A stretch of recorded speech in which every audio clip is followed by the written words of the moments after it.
अस्सलाम वालेकुम वरहमतुल्लाहि वबरकातुहू।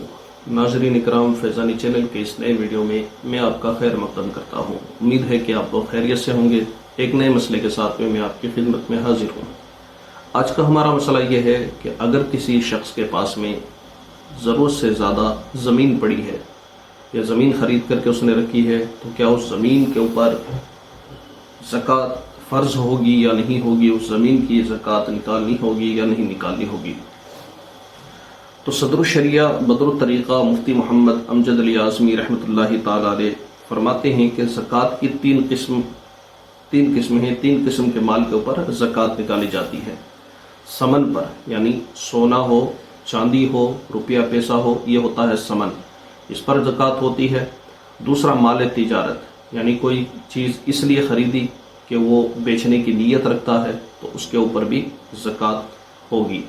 और तीसरी चीज़ है साइमा, यानी चराई पर छूटे हुए जानवर, यानी वो जानवर जो अक्सर साल के अक्सर हिस्से में मुफ्त का चारा खाते हैं, जंगलों में घूम फिर करके, उन्हें कहते हैं साइमा, चराई वाले जानवर। तो तीन चीज़ों पर ही ज़कात है: सोना चांदी पैसे रुपए, और दूसरा है माले तिजारत का माल, और तीसरा साइमा यानी चराई के जानवर। तो गौर करें कि आपने जो ज़मीन लेकर के रखी है वो किस लिए लेकर के रखी है। ज़मीन अगर इस नीयत से ख़रीदी है कि उसको बेचेगा, मुनाफा हासिल करेगा, बेचने की नीयत से अगर उसने ज़मीन ख़रीदी है, तो उस सूरत में तो वो ज़मीन माल तिजारत कहलाएगी और उस ज़मीन की उसे ज़कात निकालनी पड़ेगी।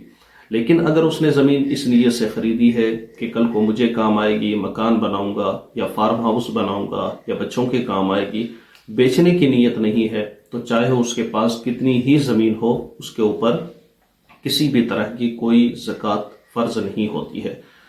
ज़मीन माल तिजारत उस वक्त होगी जब आपने ख़रीदते वक्त ये नीयत की है कि इस ज़मीन को मैं बेचूंगा। बेचने की नीयत से कोई चीज़ ख़रीदी जाए तो माल तिजारत हो जाता है। लिहाजा आप देख लें कि आपने ज़मीन किस नीयत से ख़रीदी है, तो उसी नीयत का एतबार होगा। उम्मीद करता हूँ कि मसला समझ में आ गया होगा। अस्सलामु अलैकुम वरहमतुल्लाहि वबरकातुहू।